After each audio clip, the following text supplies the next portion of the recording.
Hello नमस्कार आदाब सलाम सत श्री अकाल केम छो कसे काय केरो हाल है केनाची यहाँ सब कैसन वानी हाउ आर यू कैसे हैं आप लोग केमन आचो मनक्काम खम्मा गनी हुकुम केमती अच्छंती की खबर।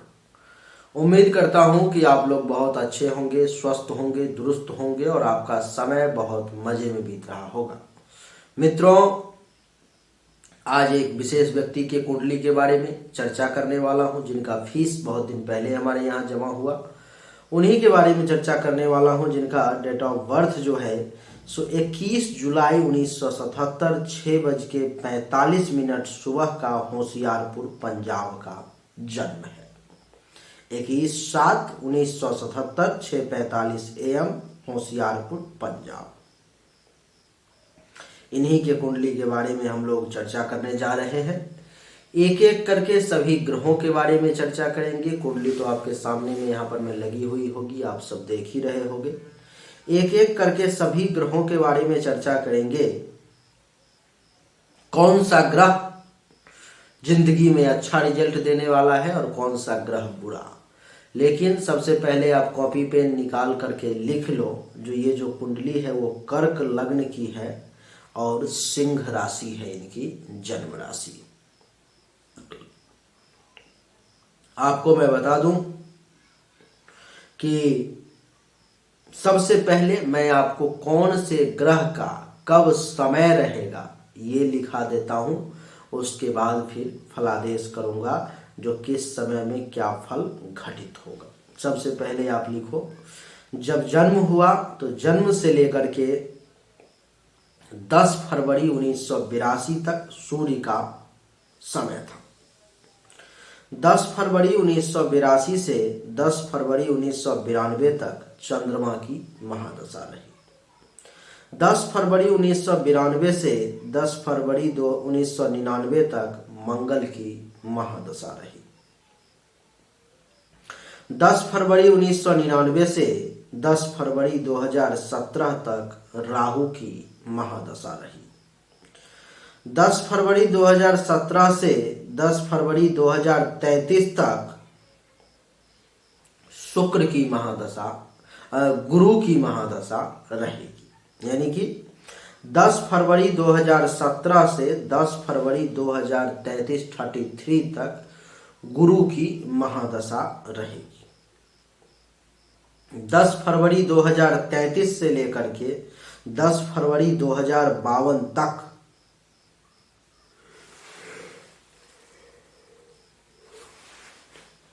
शनि की महादशा रहेगी। इससे आगे जाने की आवश्यकता नहीं है। पेज पलट करके लिखो, 10 फरवरी 2017 से 28 मार्च 2019 तक गुरु के महादशा में गुरु की अंतर्दशा रही। 28 मार्च 2019 से 10/10/2021 तक गुरु के महादशा में शनि की अंतर्दशा रही।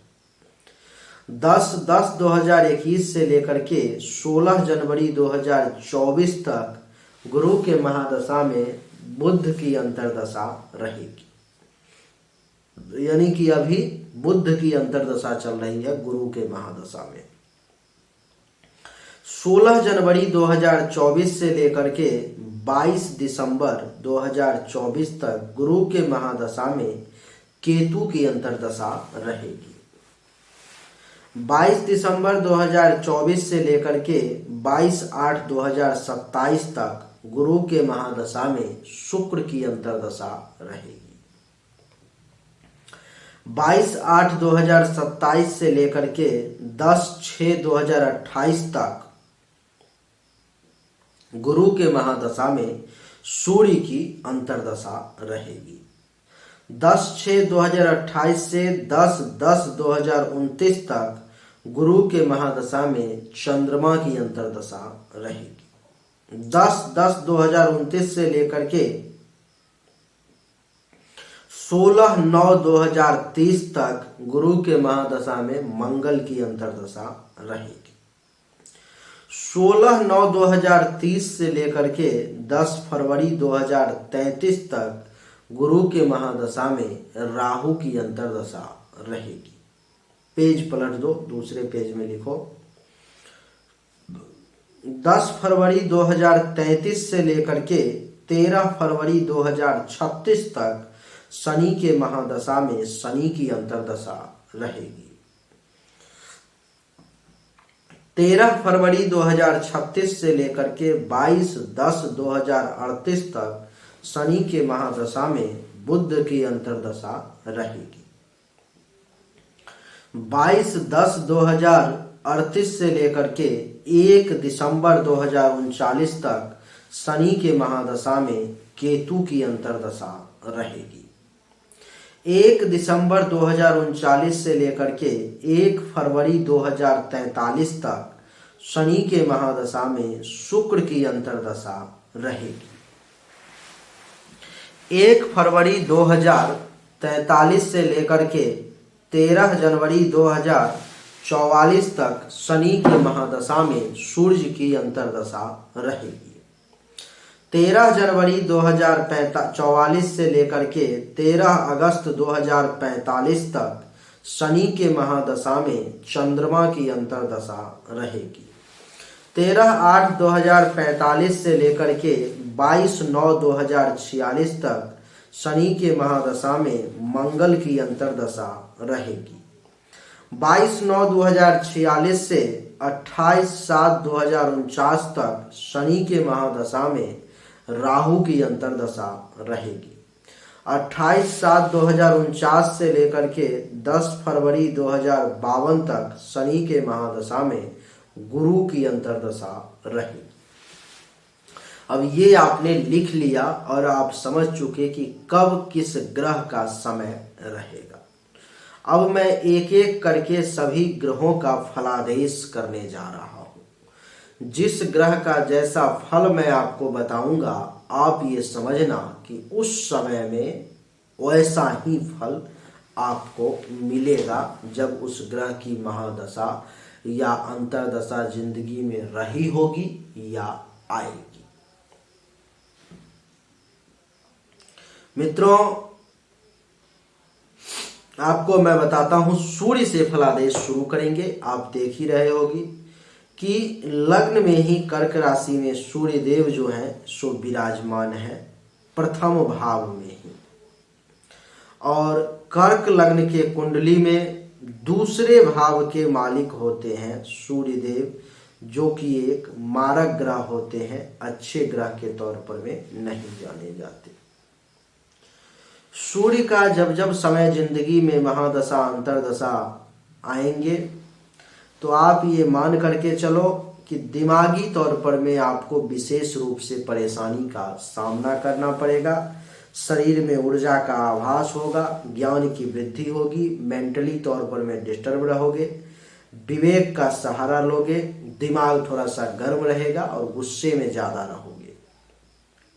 सूर्य की वहां से 7वीं दृष्टि सप्तम भाव पे पड़ेगी तो पति पत्नी के बीच में कुछ संबंध में खटास की स्थिति रहेगी, काम वासना अधिकता, दैनिक रोजगार व्यवसाय थोड़ा सा स्लो चलेगा और दुश्मन जो है आपको कुछ परेशान करने की कोशिश करेगा। बैंक बैलेंस करने में परेशानी का सामना करना पड़ेगा। परिवार में टेंशन तनाव की स्थिति रहेगी, पड़ोसी के साथ भी कुछ टेंशन तनाव हो सकता है और वाणी थोड़ी सी तीखी रहेगी। सूर्य का जब समय आएगा तो सूर्य की महादशा में ओम आदित्याय नमः इस मंत्र का 10 माला सुबह में स्नान करके जाप शुरू कर दोगे। सूर्य के समय में सूर्य से संबंधित परेशानी शांत हो जाएगी। सूर्य का कभी भी रत्न, माणिक्य अथवा रूबी नहीं धारण करना है। चंद्रमा की चर्चा करते हैं। चंद्रमा इस कुंडली के दूसरे भाव में बैठे हुए हैं।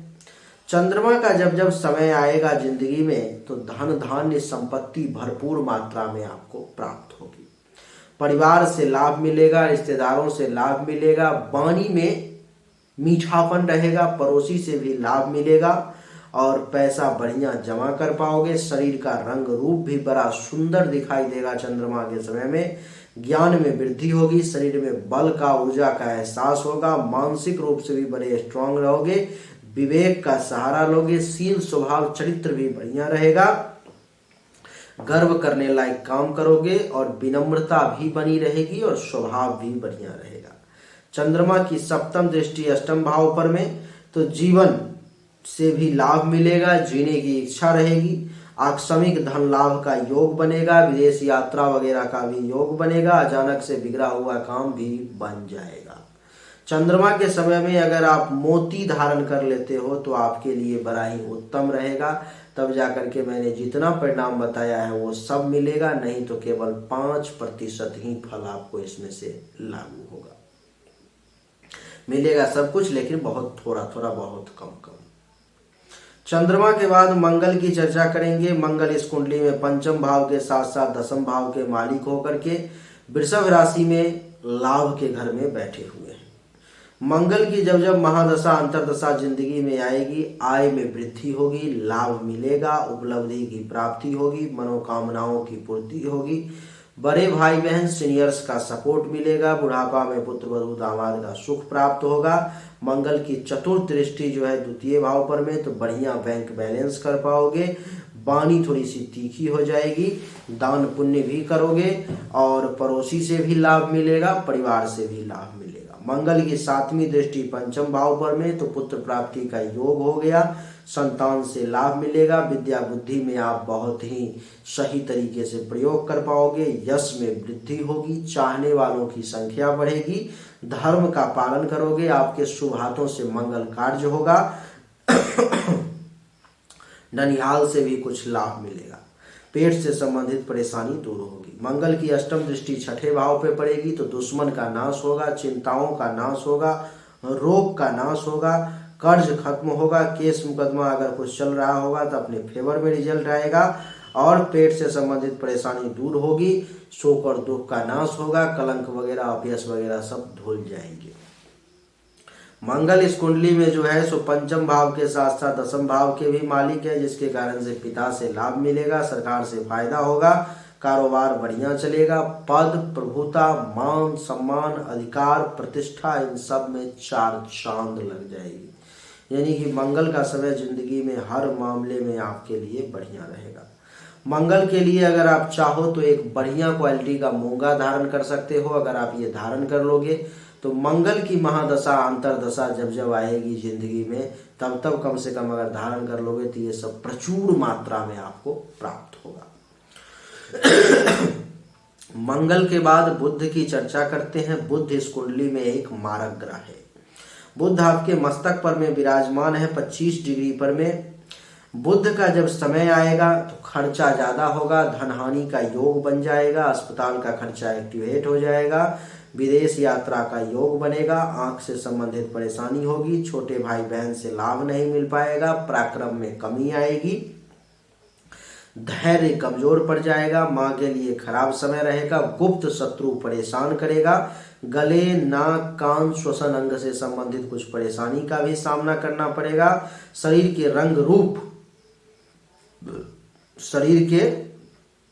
रंग रूप में भी कुछ कमी देखने को मिलेगी, ज्ञान में कुछ कमी, शरीर में ऊर्जा का कमी होगा, मानसिक रूप से कुछ परेशान रहोगे, विवेक और बुद्धि का सहारा नहीं ले पाओगे, गर्व करने लायक काम करोगे, विनम्रता स्वभाव में लेकिन बनी रहेगी। बुध की 7वीं दृष्टि सप्तम भाव पर में, तो दाम्पत्य जीवन में परेशानी का योग बनेगा, काम वासना की अधिकता होगी, वैवाहिक जीवन में परेशानी रहेगी, दैनिक रोजगार व्यवसाय बहुत बढ़िया नहीं चल पाएगा, दुश्मन कुछ परेशान करने की कोशिश करेगा, पार्टनरशिप में अगर किसी के साथ कोई काम है तो वहां भी आपको परेशानी होगी। बुध के बाद बृहस्पति की चर्चा करते हैं। देवगुरु बृहस्पति। देवगुरु बृहस्पति इस कुंडली में द्वादश भाव में बैठ करके एक मारक ग्रह बन गए, जिसके कारण से लेकिन 0 डिग्री पर में है तो बहुत ज्यादा नुकसान पहुंचाने में सक्षम नहीं है, लेकिन कुछ नुकसान जरूर करेंगे, कुछ बहुत कम 2-4-5% काफी हुआ।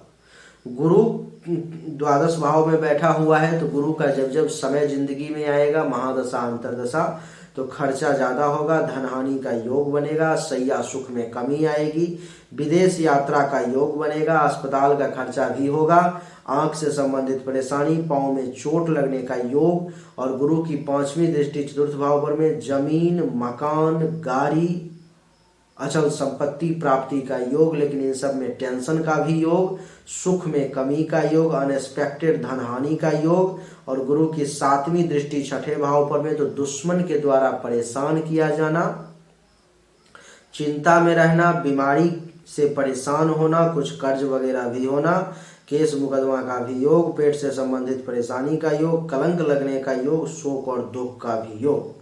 गुरु की जो है 9वीं दृष्टि 8म भाव पर में पड़ेंगे, जिसके कारण से अचानक से धन हानि का योग, विदेश यात्रा का योग, आकस्मिक परिवर्तन का योग, बनते बनते काम बिगड़ जाने का योग और एक्सीडेंट का भी योग देव गुरु बृहस्पति आपके कुंडली में बना देंगे।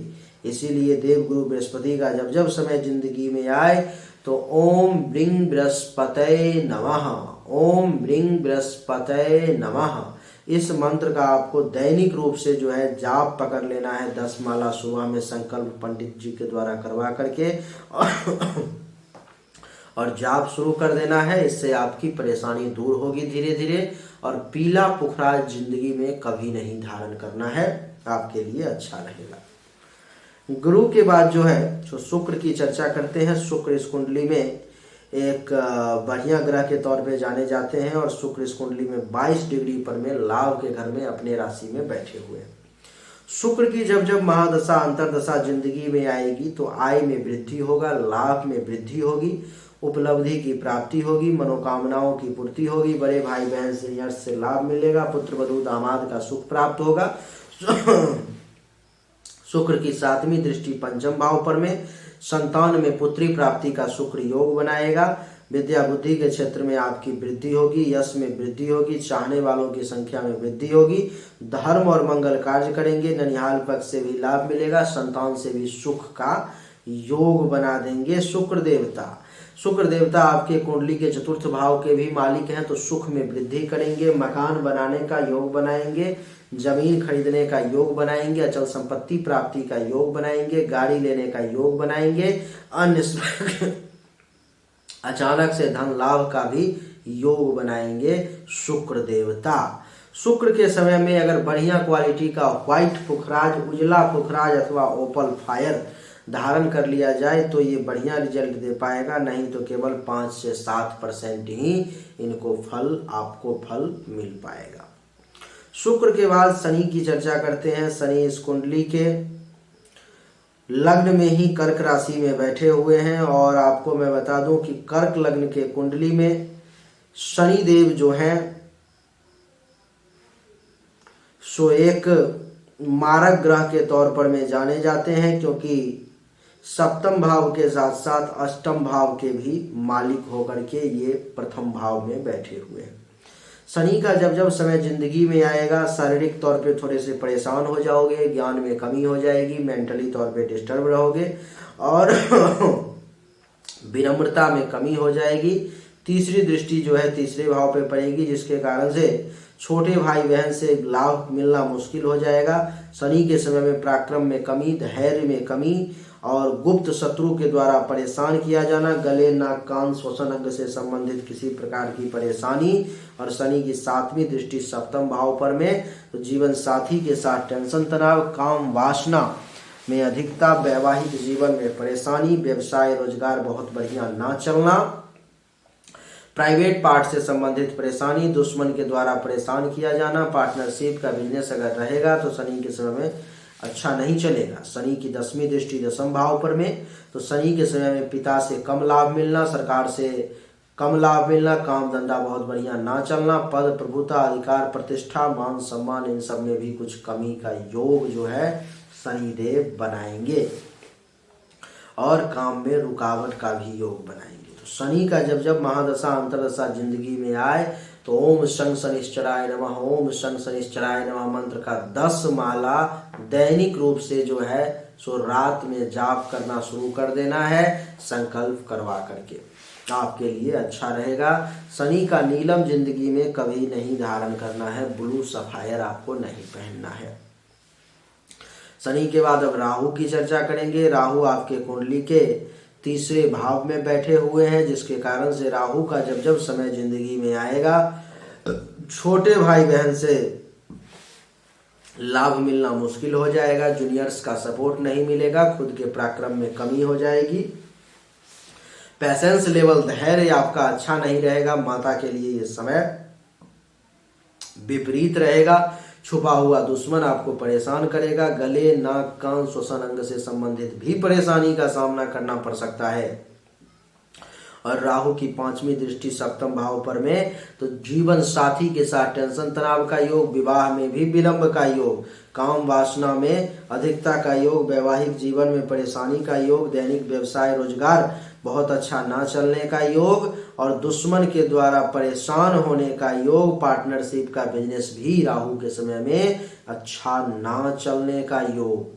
राहु की 7वीं दृष्टि जो है नवम भाव पर में, तो भाग्य में कमी का योग, भाग्य का सपोर्ट ना मिलने का योग, धर्म का काम करने में परेशानी का योग, तीर्थ यात्रा करने में परेशानी का योग, यश में कमी, ससुराल पक्ष से टेंशन तनाव, सन्यासी संत महात्मा ऋषि मुनि का आशीर्वाद कम मिलना, सन्यास लेने की तरफ रुझान आना, और बहुत सारे स्वप्न पूरे नहीं होना। राहु की 9वीं दृष्टि एकादश भाव पर में, जिसके कारण से आय में कमी, लाभ में कमी, उपलब्धि की प्राप्ति में कमी, मनोकामनाओं की पूर्ति में कमी, बड़े भाई बहन सीनियर्स के सपोर्ट में कमी, पुत्र वधू और दामाद के सुख में कमी का भी आपको सामना करना पड़ेगा। राहु की जब जब महादशा अंतरदशा जिंदगी में आए, तो ओम रांग राहवे नमः मंत्र का 10 माला रात में जाप करना अनिवार्य हो जाएगा रुद्राक्ष के माला पर में, तभी जो है इस समय को आप सही बना पाओगे। राहु आपके कुंडली में जो है 25 डिग्री पर में बैठा हुआ है, जिसके कारण से मात्र 5 से 10% ही आपको डिस्टर्ब करेगा, डैमेज करेगा, परेशान करेगा। राहु के बाद केतु की चर्चा करते हैं। केतु आपके कुंडली के भाग्य के घर में बैठे हुए हैं, जिसके कारण से केतु की जब जब महादशा अंतरदशा आएगी आपके जिंदगी में, तो भाग्य भरोसे काम होना मुश्किल हो जाएगा, धर्म का काम करने में परेशानी आएगी, तीर्थ यात्रा करने का मन नहीं करेगा, शिक्षा का स्तर जो है सो लो हो जाएगा, शिक्षा का प्रयोग नहीं कर पाएंगे, यश में कमी हो जाएगी, ससुराल पक्ष से टेंशन तनाव होगा, सन्यासी ऋषि मुनि संत महात्मा गुरु आचार्य जिन सब का आशीर्वाद कम मिलेगा, और इसकी 5वीं दृष्टि मस्तक पर में मेंटली तौर पर में डिस्टर्ब हो जाएंगे, ज्ञान में कमी होगी, बल में कमी होगा, और मानसिक रूप से बड़े कमजोर पड़ जाएंगे, शील स्वभाव भी बहुत अच्छा नहीं रह पाएगा। और केतु की 7वीं दृष्टि तीसरे भाव पर में, तो छोटे भाई बहन से भी जो है कुछ टेंशन तनाव का योग बन जाएगा, वहां से भी लाभ नहीं मिलेगा अगर आपके छोटे भाई बहन होंगे तो। पराक्रम में कमी, धैर्य में कमी, माता के लिए खराब समय, गुप्त शत्रु के द्वारा परेशान किया जाना, गले नाक कान से संबंधित परेशानी, और 9वीं दृष्टि जो है 5म भाव पर में संतान को लेकर के परेशानी, संतान सुख में कमी, विद्या बुद्धि के क्षेत्र में परेशानी, यश में कमी, चाहने वालों की संख्या में कमी, धर्म और मंगल कार्य करने में परेशानी, ननिहाल पक्ष से भी टेंशन तनाव, पेट से संबंधित भी परेशानी का जोग बन जाएगा केतु के समय में। तो केतु का जब जब समय मैंने लिखवाया होगा जिंदगी में, उस समय जैसे ही आए, रात में ओम कें केतवे नमः मंत्र का जाप शुरू कर दोगे, आपके लिए बढ़िया रहेगा। अगर आपके कुछ प्रश्न भी हैं तो मैं देख लेता हूं, आपका कुछ प्रश्न भी है क्या। आज वीडियो तबीयत खराब, प्रश्न आपका अलग से शायद कुछ भी नहीं है, कुंडली के बारे में ही आपका चर्चा करना था, तो इसमें कोई प्रश्न नहीं है। चलिए तो ठीक ही है, लगभग सारे विषय पर में हमने चर्चा कर लिया है। और अभी जो कुंडली की स्थिति है, गुरु की महादशा चल रही है, जिंदगी बड़ा संघर्ष और परेशानी से भरा हुआ है। गुरु के महादशा में अभी बुध की अंतरदशा चल रही है, शनि खत्म हुआ है, समय बड़ा विपरीत है, और हेल्थ वाइज परेशानी का तो अभी आपको भी सामना करने का योग है। तो आपको जो है सो क्या करना है, इस समय में गुरु और बुध दोनों के मंत्र का जाप करना है। गुरु के लिए ओम ब्रिंग बृहस्पते नमः मंत्र का कम से कम 5 माला, अगर 10 माला ना हो पाए तो, और ओम बुंग बुधाय नमः मंत्र का 5 माला दैनिक रूप से आप जाप करें। अगर सक्षम हो तो आपके लिए अच्छा रहेगा, नहीं तो ये आपको परेशान करेगा। तो लेकिन संकल्प बिना करवाए हुए जाप नहीं करना है, नहीं तो वो फलित नहीं होगा। तो उम्मीद करता हूं कि आपको हमारा वीडियो पसंद आया होगा। अगर पसंद आया तो इस वीडियो को लाइक करें, शेयर करें, चैनल को सब्सक्राइब करके इसके बेल आइकन के बटन को दबा दें। एक बार फिर से आप सभी का बहुत बहुत धन्यवाद। Thank you so much. जय हिंद, वंदे मातरम, बोलिए राधे राधे।